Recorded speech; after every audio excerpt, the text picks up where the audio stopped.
부분 같은 경우에는 정말 인간이 지금 포기했네. 아직 지금 현재 있는 적용될 수 있는 그 법리 중에서 가장 강하게 그 회원들, 이 관전자들도 이제 포함이 되는 건데 가장 엄단하겠다. 시청자 여러분 안녕하십니까? 법설의 최기철입니다. 검찰이 텔레그램 성착취범 조주빈을 구속 기소했습니다. 청소년 음란물 제작 유포 등 이번에 적용된 혐의만 14가지입니다. 공범 2명도 불구속 기소됐습니다. 현재까지 확인된 여성 피해자는 총 26명, 이 가운데 미성년자가 8명에 달합니다. 검찰이 나서서 신상 공개 대상을 확대해낸다 이렇게 주장할 정도로 그 범죄는 참혹하고 비인간적이었습니다. 보도로도 차마 담을 수 없는 그런 범죄 행각이 참 많았는데 일단 검찰은 범죄 단체 조직죄 이 죄에 대해서는 적용을 보류했습니다. 하지만 추가 수사를 거쳐서 추가로 기소할 때 적용할 방침입니다. 조주빈 박사방 사건 신층 분석해 보겠습니다. 법무법인 거산의 신중권 대표 변호사 나오셨습니다. 어서 오십시오. 예, 안녕하세요. 예.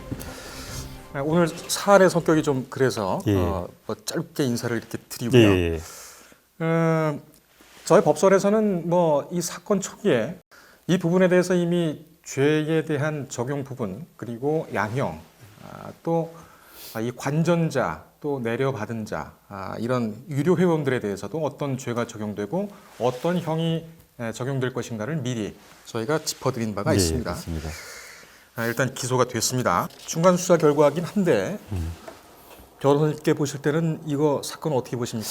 그 사실은 뭐 결과로 봤을 때는 뭐 거의 예상한 대로 나왔습니다. 뭐 그동안 뭐 여러 차례 또 보도된 바도 있기 때문에 그거를 종합해서 아마 이번에 수사 결과가 발표된 것 같은데요. 다만 이제 그동안 이제 논란이 됐었던 범죄단체 조직죄가 이제 여기 기소될 것이냐 여부가 가장 어떻게 보면 초미의 관심사였는데 우선은 그 부분은 좀 빠진 것 같습니다. 이게 사실은 좀 논란이 좀 많기 때문에 아마 좀 더 신중하게 검토를 후에 아마 기소 여부를 결정할 것으로 보입니다. 그렇군요. 박사방 범죄 구성도를 우선 보면서 이 범죄가 어떻게 이루어졌는지 저희가 간단하게 좀 설명을 드리고 그 다음에 본격적인 질문에 좀 들어가도록 하겠습니다. 검찰이 발표한 자료에 따르면 총 4가지 섹터가 있더군요. 그렇죠. 예. 분업을 했다는 얘기죠. 예. 그러니까 조주빈을 중심으로 해서 박사방에는 피해자를 물색 유인하는 역할이 있었고 예. 또 성착취물을 제작하는 그런 분담 부분이 있었고 또 성착취물 유포 그리고 성착취 수익금을 인출해오는 그런 인출책들 이렇게 4가지가 있었습니다. 저희가 이번 사건을 보면서 그럴 정도로 피해자들이 이 조주빈의 지시, 성착취에 응할 수밖에 없었는가 이 부분에 대해서 굉장히 좀 궁금했었는데 이 뚜껑을 열어보니까는 어쩔 수가 없겠더라고요. 예, 맞습니다. 예. 이 역시 이제 4가지 단계로 되는데 피해자 유인과 약점 획득 그리고 신상 확인, 협박을 통한 성착취 이렇게 4단계로 가게 되는데 처음에 피해자를 유인할 때는 소위 말해서 좀 어려운 학생들이라든지 미성년자들 그리고 또 뭐 가출 청소년들 그렇죠. 이런 청소년들을 대상으로 해서 뭐 랜덤 채팅을 한 다음에 고액 아르바이트가 있다. 조건 만남을 한번 해보지 않겠느냐. 용돈을 주겠다. 이렇게 해서 접근을 한 다음에 채팅을 본격적으로 하는 것은 이제 텔레그램으로 이제 데리고 와서 거기서 대화를 나누면서 이제 조건 만남 등을 하겠다 말겠다 이런 대화를 하게 되죠. 그러면서 그 대화 내용을 모조리 다 캡처를 했습니다. 그렇죠. 얘네들이 약점을 잡는 거죠. 아주 그래서 일단은 소액을 주고 이렇게 해서 이제 뭐 신뢰를 좀 얻은 다음에 면접 명목으로 해가지고 그 얼굴 사진 보내라 이렇게 보내죠. 인증샷이죠. 또 이제 약간의 노출이 된 신체 부위에 노출된 사진까지 같이 전송을 받았죠.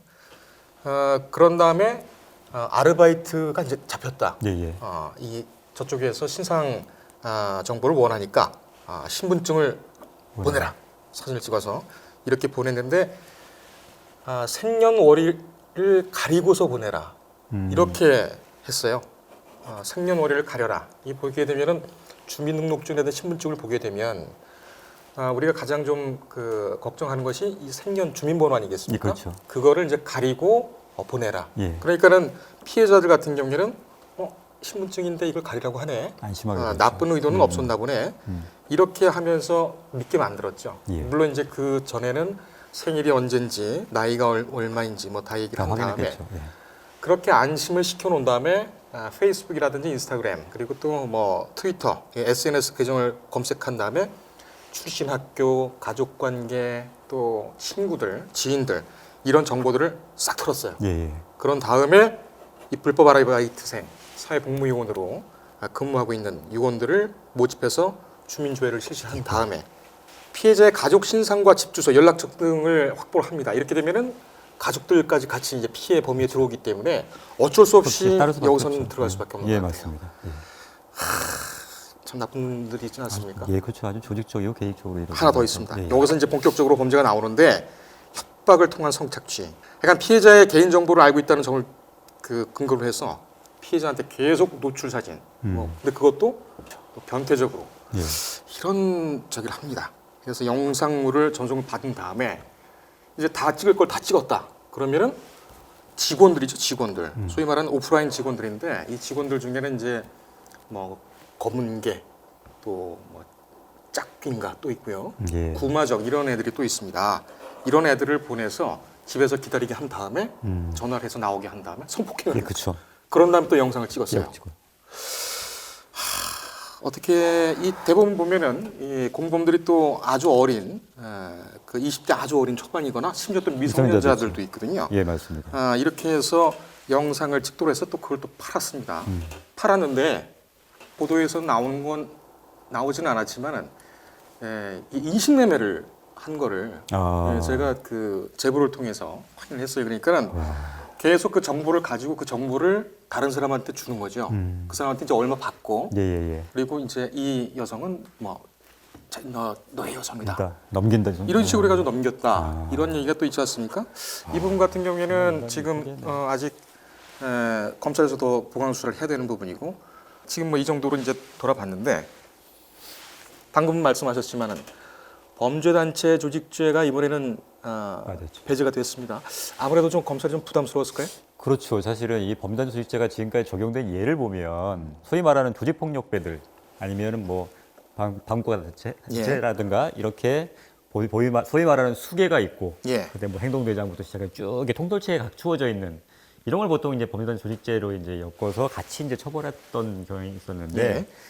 이거는 이제 뭐 그렇게까지 볼 수 있느냐 이런 종류의 범죄에서 이거를 범죄 단체라고까지 볼 수 있겠느냐라는 게 문제가 되는데요. 예. 그러니까 단순히 역할을 분담해서 누구는 어떤 역할을 하고 어떤 역할을 하고 뭐 그중에 뭐 주도하는 사람이 있겠죠. 그것만 가지고 지금 판례상으로 봤을 때 범죄 조직죄를 적용하기는 어렵습니다. 그래서 명확하게 수계로부터 해서 밑에 말단 어떤 뭐 부하 직원까지 해가지고 통솔체가 정확하게 갖춰져 있는 어느 정도까지는 이런 게 나타나지 않는 이상은 이걸 적용하기가 쉽지 않고 일정 부분 어느 계속성도 좀 있어야 됩니다. 예. 단순히 어떤 하나의 범죄를 저지르기 위해서 만든 게 아니라 기본적으로 쭉 이런 조직이 유지되는 이런 게 나타나야 되는데 지휘체계가 예. 아직까지는 거기까지는 아직까지 밝혀내지 못한 것 같아요. 그래서 이게 원래 논의가 되기 시작한 건 뭐였냐면 소위 말하는 관전자들을 어떻게 처벌할 것인가. 왜냐하면 단체 조직을 범죄 단체 조직으로 보면 어차피 거기에 회원 가입만 하더라도 사실은 처벌의 근거가 되거든요. 그래서 그것 때문에 논의가 되기 시작했습니다. 당연히 지금 여기 소위 말하는 운영자들은 이게 뭐 범죄단 조직이 아니더라도 당연히 처벌할 수가 있어요. 근데 문제는 유료 회원들. 이 사람들은 단순히 뭐 소지죄는 모르겠지만 그 외에 죄로 처벌하기가 좀 쉽지 않아서 이걸 어떻게 처벌할까 하다가 논의가 시작해서 이게 나온 거라서 그렇게 만약에 정교하게 이게 확실하게 근거 없이 만약에 이걸 적용하다가는 이게 거의 뭐 법원에 가서도 무죄가 나갈 가능성이 높기 때문에 그렇습니다. 신중하게 하는 것 같습니다. 예, 경찰 같은 경우에는 이제 수사를 해서 그렇게 뭐 증거를 획득을 해서 하면 되긴 하지만 역시 법리 적용 때문에 검찰이 많이 그렇죠. 좀 고민스러운 것 같아요. 저희도 이번에 대검에서 강화된 그 양형 기준을 시행하고 있지 않습니까? 예, 그렇습니다. 그래서 형사과장님한테 제가 물어봤어요. 그때 브리핑이 끝나고 이 범죄단체 조직죄가 이거 적용하는 자신 있느냐? 네, 이렇게 좀 물어봤거든요. 근데 확답은 이제 안 하고요. 못 하고 대신 이제 그런 건 뉘앙스는 좀 있었습니다. 그러니까는 지금 현재 있는 적용될 수 있는 그 법리 중에서 가장 강하게 가장 엄단하겠다.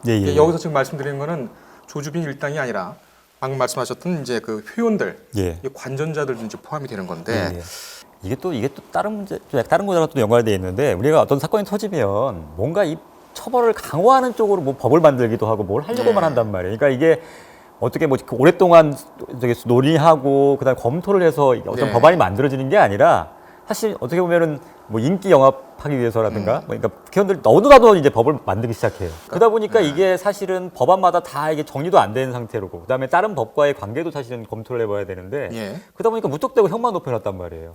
그러다 보니까 거기에 보면 부재앙들도 많고 미비한 부분도 많고 그럼 다음에 가면 또 법을 또 개정해야 된단 말입니다. 그렇죠. 그러니까 이렇게 무슨 어떤 사건이 있었을 때 사실 즉흥적이고 뭐 그렇게 할 게 아니라 충분한 논의를 거쳐서 혹시나 빠져나갈 구멍은 없는지 그다음에 혹시 이것도 다른 부작용은 없는지를 충분히 검토한 다음에 이루어져야 되기 때문에 단순히 물론 그 뭐 도덕적으로 법을 떠나서 도덕적으로 보더라도 이 뭐 회원 가입한 사람이나 관련자들은 당연히 뭐 나쁜 행동이었고 당연히 뭐 처벌할 수 있으면 당연히 처벌해야 되겠죠. 그렇지만 그걸 너무 확대 해석해가지고 지금 뭐 법으로 무리하게 적용해서 법을 적용해서 무조건 처벌해야 된다라고 하는 거는 기존의 어떤 법 체계를 무너뜨리는 것이 돼서 좀 위험한 발상일 수도 그렇습니다. 있습니다. 오해가 없었으면 좋겠는 것이 이번에 이제 그 박사방, 조주빈 일당 그리고 이제 그 갓갓이 지금 경북지방경찰청에서 추적을 하고 있는데 이 N번방 사건, 텔레그램 성착취 범죄자들에 대해서 온정주의적으로 보자 이런 말씀은 절대로 아닙니다. 절대로 그렇죠. 아닌데 저희가 걱정하는 것은 뭐냐면 그동안 숱하게 재판을 보면 헌법소원을 해서 그 법을 무력화시킨 경우는 굉장히 많지 않았습니까? 맞습니다. 특히 이번 같은 경우에는 뭐 확인된 건 아니지만 뭐 몇몇 명이니까 이게 만약에 헌법소원으로 들어가서 그 법이 잘못됐다 이렇게 되면 이게 정말 그때는 면죄부를 줄 수밖에 없는 거거든요. 그렇죠. 이게 상당히 좀 문제라서 저희는 이 부분을 좀 짚고 넘어가야 된다 이렇게 생각이 돼서 좀 말씀을 드렸습니다. 그런데 검찰이 어제 그 발표를 하기를 워딩이 이렇게 나왔습니다. 박사방은 박사 조주빈을 중심으로 피해자 물색 유인 성착취물 제작, 성착취물 유포, 수익 인출로 역할을 분담한 유기적 결합체로서 성착취물 제작 및 유포 범죄를 순차적 계속적으로 저지른 것을 확인했다. 이렇게 얘기를 했거든요. 이제 이게 바로 보면은 범죄 단체 조직죄의 구성 요건에 해당한다라는 것을 암시한 것 아니냐. 이런데 물론 이제 아까 말씀을 하셨듯이 짚어주셨듯이 조주빈 일당에 대해서는 뭐 범죄 단체 조직죄를 적용하는 것은 변론으로 하더라도 이 유료 회원들이거든요. 그렇죠. 그래서 이 유료 회원들이 어떻게 이 범죄 단체에 들어올 수가 있었겠느냐, 어떻게 포섭을 할 것이냐 이것에 대해서는 찬성하는 법조인들은 범죄 자금을 상납하지 않았느냐, 유료 회원으로 해서 그리고 컨텐츠에 대한 기획을 했다. 예를 들면은 누구에게 어떤 지시를 내려라. 이게 보면은 1인 방송이라고 할까요? 그런 거 보면은 이제 채팅을 하게 되면 지시도 하고 이런 그러니까 이것을 이렇게 접목시켜서 했기 때문에 이건 범죄에 분명히 가담한 것이다. 이렇게 얘기를 하는데 어떻게 생각을 하십니까? 뭐 사실은 꼭 범죄단체 조직죄가 아니더라도 사실은 이거는 뭐 지금 말씀하신 법률에 그걸 적용한다 그러면 충분히 처벌도 가능할 수는 있어요. 뭐 어떻게 되냐면 지금 검찰에서 발표한 걸 보면 뭐 유기적 결합체라든가 뭐 순차적 계속적으로 범죄를 저질렀다. 이런 주장, 이런 거의 발표는 사실상 공모 공동 정범이라고 사실 볼 여지가 있어요. 아까 말씀드린 단순히 역할 분담을 했다던가 이것만 갖고는 사실 범죄단체 조직이라고 보기는 어렵습니다. 어떻게 보면은 저기 통솔 체계 저기 얘기하고 있는데요. 단체를 주도하는 최소한도의 통솔 체제를 갖추고 있어야 한다. 이렇게 얘기를 하고 있습니다. 그래서 이게 단순히 공모 공동 정범에서 볼 것처럼 역할 분담을 한 것만으로 이렇게 통솔 체계를 갖추었다고 볼 수 있는 거냐? 이거는 약간 좀 의문이 들거든요.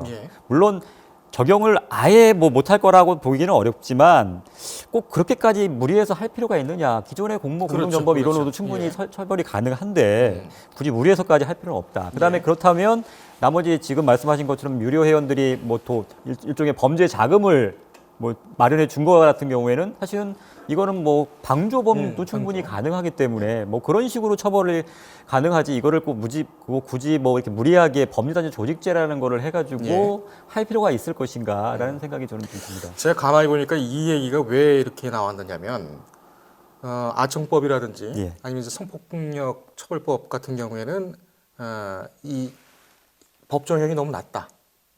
그래서 범죄단체 조직죄를 적용해야 된다라는 논리가 법무부에서 나왔던 거예요. 근데 그게 따지면 또 이제 물론 거기 범죄자 조직됐다 그러면 물론 양형에서는 뭐 수괴라든가 아니면 일본 단순히 가담자들에게 뭐 구별해서 해야 되겠지만 그러면 또 이게 또 급격하게 너무 법정이 높아지는 경향이 좀 예. 있어요. 뭐 지금 현재 있는 법 안에서도 사실은 지금까지 문제가 되는 건 법정형이 낮다는 것도 문제가 되지만 그 낮은 것 중에서도 또 사실 낮게 적용하기 때문에 문제거든요. 그러니까 기존에 있는 것에서 사실은 높게 적용할 뭐 예를 들면 뭐 법정 최고 한도로 해서 사실은 선고할 수도 있는 문제인데 그 적용에 있어서는 단순히 법이 낮게 돼 있다는 것뿐만 아니라 그 적용에 있어서 사실은 아직까지 어떻게 보면 어떤 뭐 사회적인 합의라든가 이런 것들이 좀 덜 돼 있기 때문에 갑자기 올릴 수 없어서 그렇게 하는 것뿐이니까 그런 합의가 마련된다 그러면 사실은 기존에 있는 것에서도 처벌을 좀 더 강화할 수 있는 방법들은 충분히 있다고. 그렇죠. 그래서 그런 것까지 해보고 나서 만약에 그렇게도 안 될 경우에 법정형을 올리거나 이렇게 하는 건 모르겠지만 무조건 그냥 법정형만 올려놓고 그 대신 막상 적용할 때 보면 또 낮게 됐단 말이에요. 그럼 아무런 소용이 그럼 또 없다는 이제 거죠. 재판부 욕하고. 예. 아니 근데 판사 출신이시니까 제가 말씀을 한번 좀 여쭤보겠습니다. 지금 보면은 뭐 얼마 전에 버닝썬 예예예. 그 사건에서도 징역 10월에 집행유예가 나왔던가요? 예예예. 그건 어떻게 보십니까? 아마 그거는 뭐 합의가 됐을 가능성이 높긴 한데요. 예, 합의는 됐다고 하더군요. 그러니까 합의가 사실은 굉장히 중요한 부분을 차지하긴 해요. 양형에 있어서는. 그다음 특히나 이제 또 이게 왜 판사 입장에서는 이런 게 부담이 좀 있어요. 그러니까 종전에 어떻게 해왔느냐를 사실 그렇죠. 찾아볼 수밖에 없어요. 자기가 예를 들면 종전에 다 10월 뭐 1년 했는데 갑자기 자기가 5년 이렇게 하면 소위 말하는 튀는 판사가 된단 말이에요. 그렇죠. 그러니까 이렇게 되면 분명히 항소심 가서도 왜냐하면 항소심 입장에서는 잘못하면은 판사를 누구 만났느냐에 따라서 법정이 왔다 갔다 하면 법적 안정성을 해치게 되지 않습니까? 그러니까 일정 부분 맞추게 된다고요, 비슷하게. 그럼 결과적으로 높게 한 것도 사실은 깎일 수밖에 없게 돼요. 그러다 보니까 다른 사람들이 한 거를 좀 소위 말하는 눈치 보기를 할 수밖에 없는 거고. 그러다 보니까 국민들이 바라는 것만큼 그렇게 법정이 갑자기 확 올라가지를 못해요. 그렇죠. 그래서 조금씩 올라가다 보니까 이게 국민 입장에서는 거기에 대해서 만족을 못하는 거죠. 이게 뭐냐 이게. 이렇게 되는 건데 뭐 그런 면이 좀 있다는 걸 조금 기존에 했던 거와 좀 상대적으로 그러니까 어떻게 보면 평등이라고 해야 되나요? 처벌에 있어도 평등이 좀 필요하기 때문에. 그렇습니다.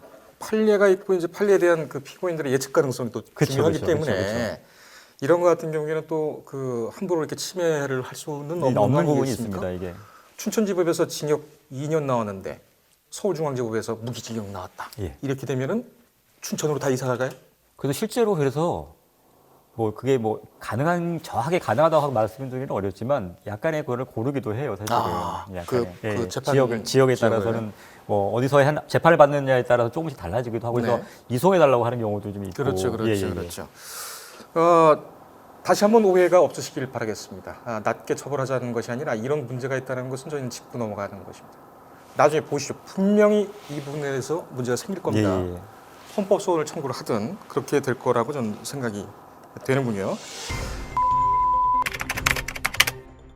삐라라는 말을 용어를 쓰는 게 저는 참 이게 주목이 되더라고요. 살인 음모죄는 됩니다. 이게 음모라는 게 공모했다는 뜻이기 때문에. 이 천인공노 하겠습니까?